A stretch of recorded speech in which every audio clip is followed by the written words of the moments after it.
Jeux Vidéo Magazine, cette fois du mois de juin. Je viens juste de le recevoir, je ne l'ai pas encore lu. Et du coup, voilà, je vais feuilleter avec vous pour découvrir un peu le contenu. Alors déjà, en couverture, on a 40 hits en approche des jeux qui font rêver. On a, je pense, du Pokémon, Splatoon, Tomb Raider, Star Wars, God of War, Spider-Man, Hellblade, A Plague Tale Innocence. On a 15 remakes alléchants avec notamment Resident Evil 4, un dossier sur Assassin's Creed. Bref, ça a l'air intéressant tout ça. Édito avec une pub pour Sniper Elite 5. Le sommaire. La fin de FIFA, oui et non. Donc, sur les changements qui vont être faits vis-à-vis du jeu FIFA, puisque je crois qu'ils veulent plus payer des droits et tout, donc j'ai pas tout suivi. Ensuite, on a le beau jeu du mois, post-apo nippon. Katana au clair, Meifumado convoque post-apo, Ronin et Samouraï. Ensuite, on a une offre d'abonnement qui est celle avec laquelle je me suis abonné à 69,90 avec Ghostwire Tokyo, que j'ai terminé d'ailleurs. C'était plutôt un bon jeu, j'ai bien aimé. Des indés chez Nintendo avec Soundfall, Umbrella, Hooblets, etc. Plein de petits jeux.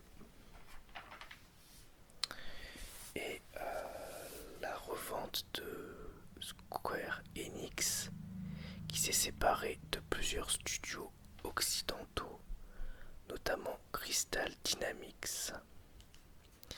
Et ici, on peut voir potentiellement Soul River. Il marque un simple remaster des Legacy of Kain Soul River mettrait en joie des centaines de milliers de joueurs. C'est vrai, et moi c'est une licence que j'avais joué à Soul River quand j'étais petit sur PC je crois, et j'avais beaucoup aimé. Voilà, après on a des petits trucs un peu insolites. Par exemple, Elon y a joué. Oui, Elon Musk a joué à Elden Ring et a partagé son build avec les internautes, qui a été analysé et évidemment critiqué. Son build manque d'orientation, de cohérence et s'avère globalement stupide. Ok. Voilà, bon, il y a pas mal de petits trucs. La façon comics, on va lire. Illustrateur chez Rockstar, Marc Cicluna s'est amusé à créer des couvertures façon comics de l'âge d'or pour certains classiques du jeu vidéo. Metal Gear Solid, The Last of Us, Resident Evil, tout y passe. Ensuite, on a une petite pub pour l'Opéra des Étoiles, une anthologie de la musique Star Wars. Les tops et les flops comme tous les mois. Et on a un petit bout d'article sur le nouveau PS Plus. On a du nouveau chez Konami avec potentiellement une reprise de Castlevania, Metal Gear Solid et Silent Hill, sur laquelle il serait en train de plancher. Bientôt sur vos écrans, on va lire ça. La liste des adaptations de jeux vidéo en films et séries continue de s'allonger. Si un prochain Resident Evil a eu droit à un trailer et arrivera sur Netflix le 14 juin prochain, Amazon est en pleine négociation pour récupérer God of War pour une série qui serait chapeautée par les créateurs de The Expanse. Rappelons qu'Amazon travaille déjà sur une série Fallout et Mass Effect. Intéressant. Ensuite, on a à droite là une pub pour Shark Panic, qui est un manga, un double manga sur les requins. Voilà. Et c'est une série complète en 2 tomes. Donc je vais peut-être m'y intéresser, m'offrir le tome 1, parce que ça peut être sympa et j'aime bien les mangas courts. Ensuite on a des chiffres, voilà. Je vais en lire un, voilà, je sais pas lequel. 19,2 millions. Malgré un ralentissement ces derniers mois, les ventes de la PS5 ont atteint les 19,2 millions d'exemplaires vendus au 31 mars dernier. Cependant, elle fait moins que la PS4 sur la même durée, en raison de la pénurie. Ok. Ensuite, on a les prochaines sorties. Donc Top Gun Maverick le 25 mai, donc qui est déjà sorti. Moi, j'ai toujours pas vu Top Gun 1, donc je suis pas plus hypé que ça. Jurassic World, le monde d'après. Bon, j'irai le voir parce que c'est des dinosaures, c'est du Jurassic Park. Même si, voilà, Jurassic World, c'est pas une saga incroyable, mais je pense que ce sera divertissant, donc j'en attends pas plus. Et le film Buzz l'éclair. On a aussi, ça parle aussi de la Japan Expo du 14 au 17 juillet. Donc j'en ai jamais fait de Japan Expo, mais ce serait bien qu'une fois je la fasse. Donc si jamais j'y vais, je vous en parlerai. Ensuite DLC et mise à jour avec Fury, Tina Wonderland, Deathloop, on a le mode photo. Donc j'ai vu ça puisque moi-même j'ai installé le jeu récemment. Dying Light 2, quoi de prévu, World of Warcraft, Saifu, Halo Infinite, etc. Ensuite PlayStation Now avec Naruto Shippuden Ultima Ninja Storm 4. Alors moi j'avais acheté la trilogie 1, 2, 3 de Naruto pour vous en faire des vidéos, mais j'ai pas encore pris le temps de le faire. Donc attendez-vous à ce qu'il y ait du Naruto en gaming prochainement sur la chaîne. Et Werewolf the Apocalypse, je vous en avais fait une vidéo. Puis évidemment il y a Soul Calibur 6, ouais, bien sûr. Mon cadrage est un peu serré, voilà, je vais bouger. Là on a Trek to Yomi, on en avait parlé avec le magazine précédent. Et c'est offert avec le Xbox Game Pass, donc tant mieux. Ça fait plaisir pour les possesseurs du Xbox Game Pass. Coup de cœur du mois, Prune Plus, donc ça doit être une version améliorée de Prune, qui est un jeu qui apparemment fonctionnerait bien avec l'ASMR, donc je sais pas, peut-être qu'un jour. Ensuite 40 hits en approche, 36 exclus PlayStation, 40 Xbox, 46 Nintendo et d'autres jeux attendus. Il y a beaucoup d'exclusivité maintenant. C'est vraiment la guerre des exclus. Donc PlayStation, moi c'est ce qui m'intéresse le plus puisque j'ai pas de Xbox. Et du coup c'est potentiellement des jeux que je vous présenterai sur le futur de la chaîne quoi.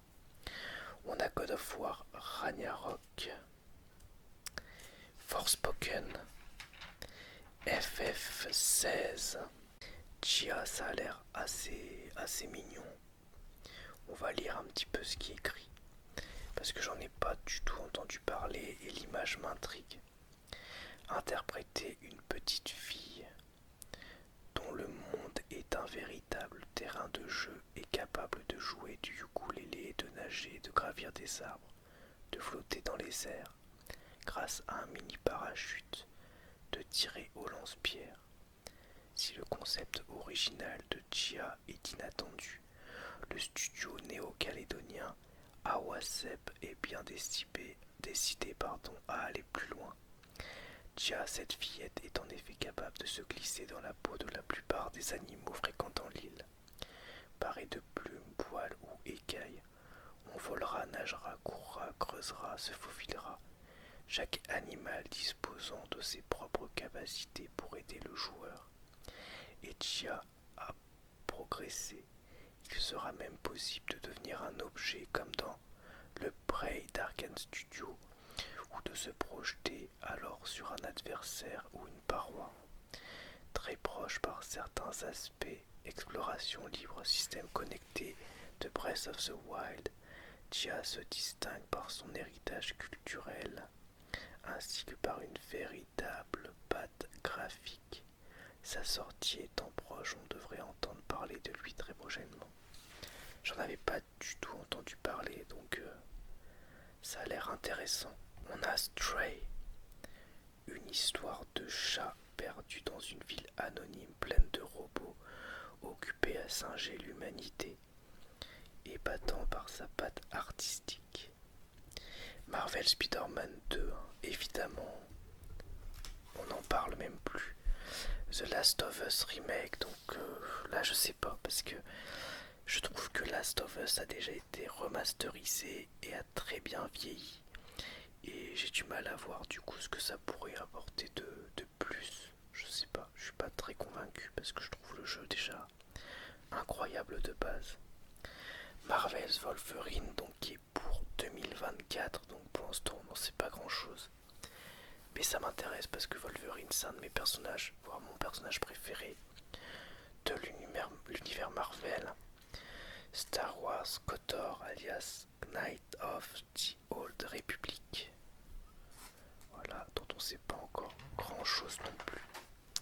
Pour la Xbox, on a Starfield, Perfect Dark, Fable, Arc 2 avec Vin Diesel, Award, Senua's Saga Hellblade 2. Ça peut être cool. Forza Motorsport, Redfall, Stalker 2. Alors Stalker, moi j'avais joué au premier sur PC, que j'avais pas fini parce que j'étais jeune, mais j'en avais un bon souvenir.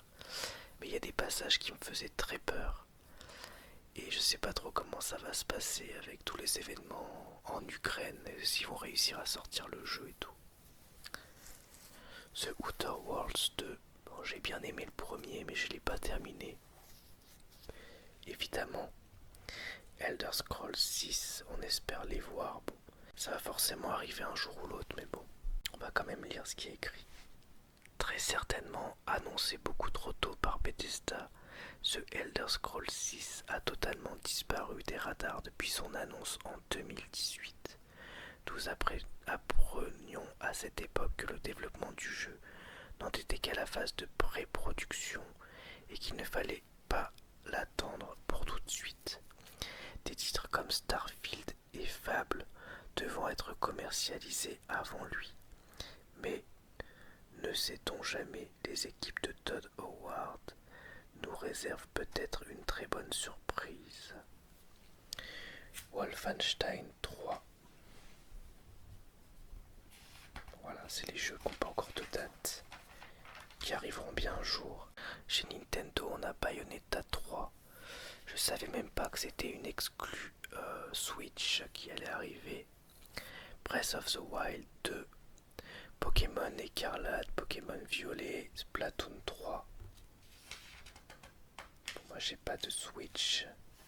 Je veux pas me l'offrir aussi parce que si je l'avais, je jouerais tout le temps, même en vacances, et c'est bien des fois que je déconnecte aussi.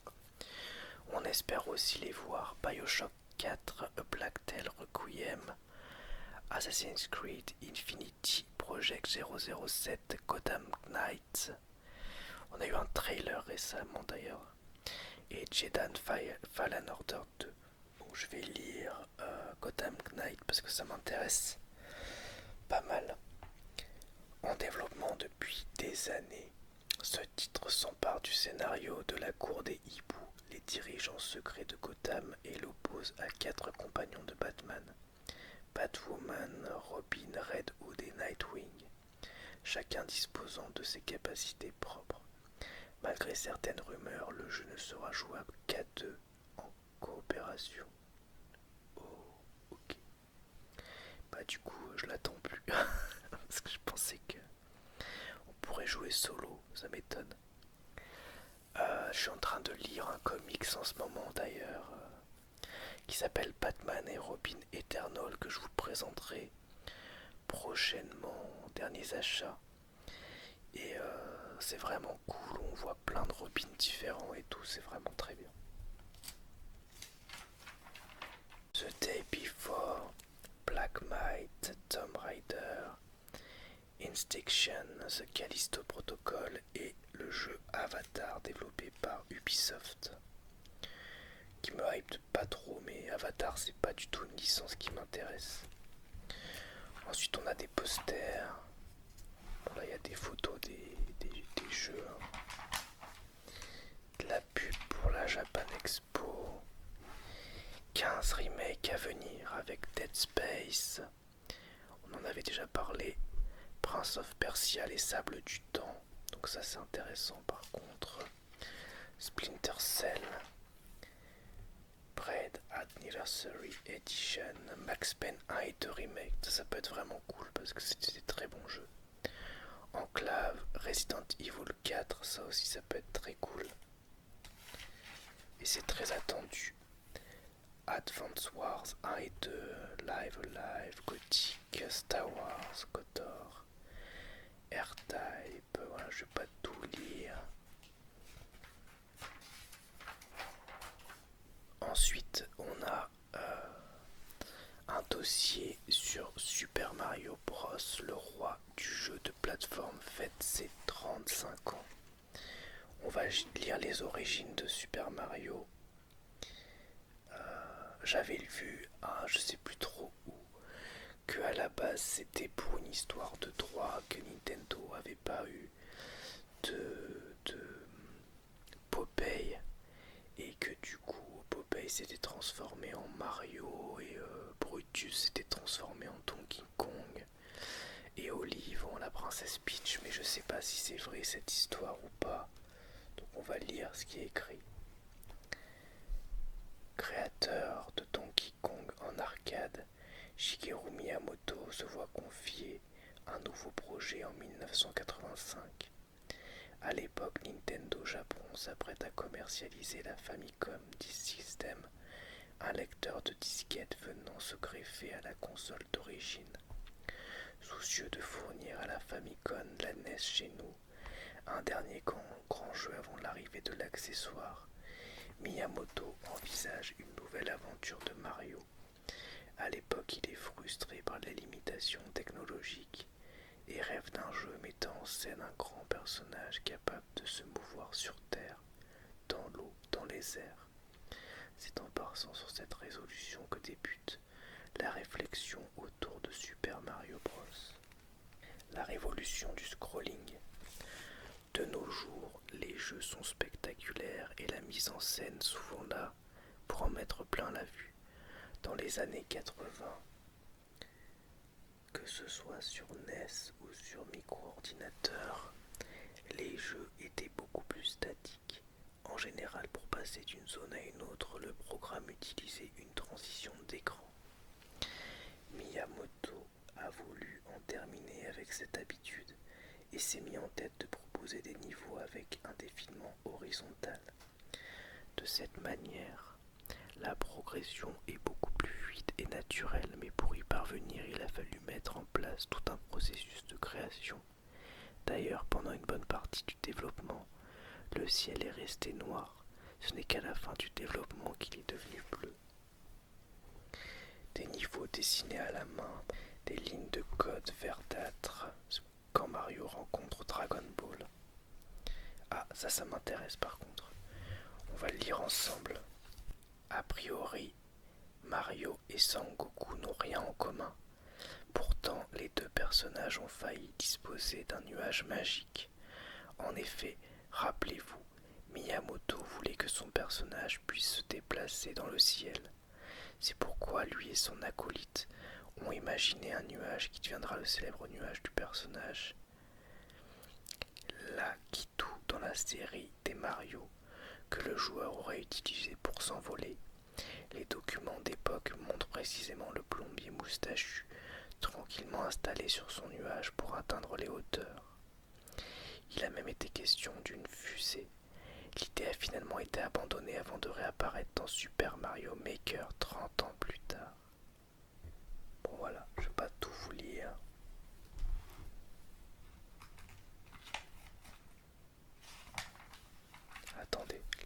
juste lire ça.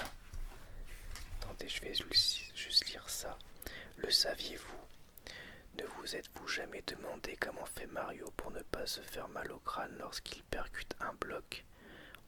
En fait, lorsqu'on regarde précisément le sprite de l'animation saut de Mario, on remarque qu'il a le poing levé.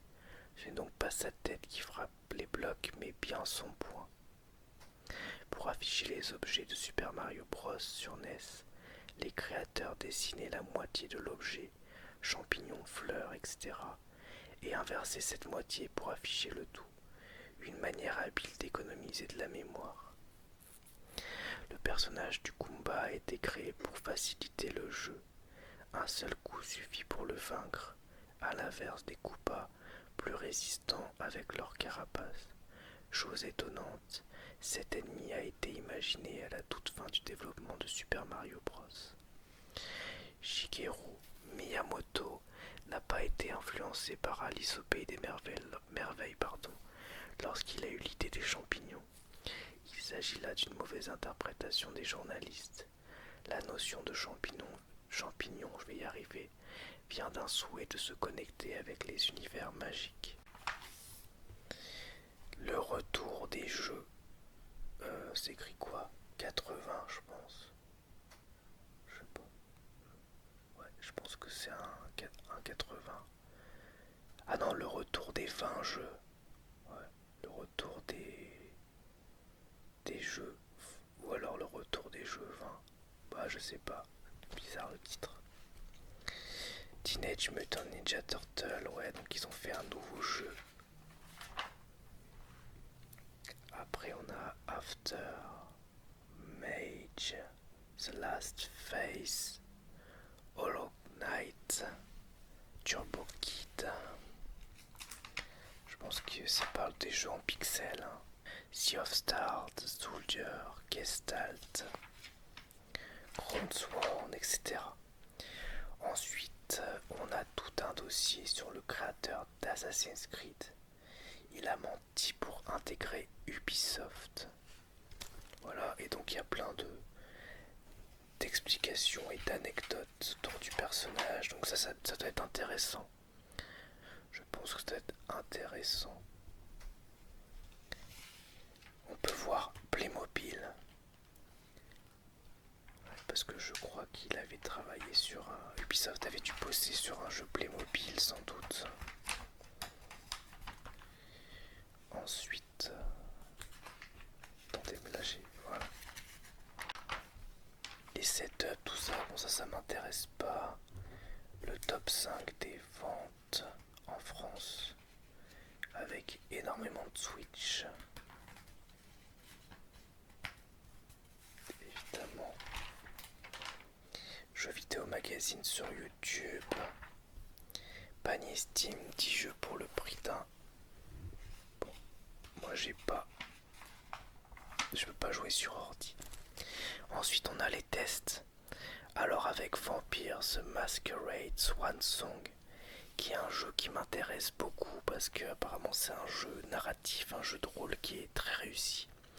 Moi j'adore l'univers et j'adore les jeux narratifs, donc ça m'intéresse beaucoup.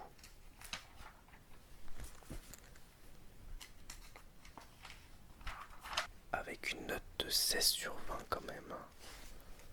C'est très bien, très bonne note. Adapter un jeu de rôle papier aussi connu et riche n'est pas une chose simple, mais Swan Song relève ce défi haut la main. Je vais juste lire la conclusion. Swan Song a tout compris de ce qui fait l'essence des jeux de rôle en général et de Vampire. En particulier, que vous soyez un adepte ou un novice du monde des ténèbres, vous ne serez pas déçu. Ok, ça m'intéresse.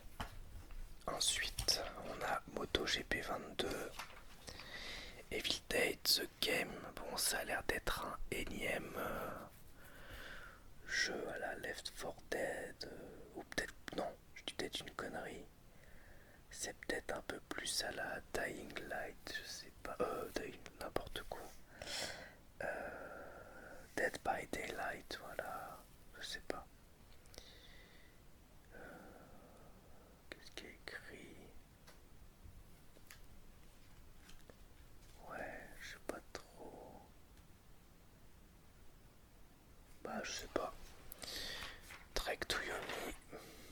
Citizen Sleeper, Loot River. Voilà, bon, plein de jeux. Petits jeux, gros jeux. Il y a même des tests de jeux mobiles. Les questions des lecteurs. Les 5 remakes que vous espérez. En 1 Metal Gear Solid, en 2 The Witcher, en 3 Motorstorm, en 4 The Warriors. Alors j'avais fait une vidéo sur The Warriors, d'ailleurs le début de jeu sorti sur PS2, et Siphon Filter en 5. Et moi j'espère Fallout New Vegas, mais ça arrivera jamais. Voilà, et des petits jeux pour terminer. Voilà donc pour cette vidéo. J'espère en tout cas que ça vous aura plu, voilà, qu'on feuillette ce magazine ensemble. Et je vous dis à bientôt pour une nouvelle vidéo ASMR. Au revoir, merci à tous.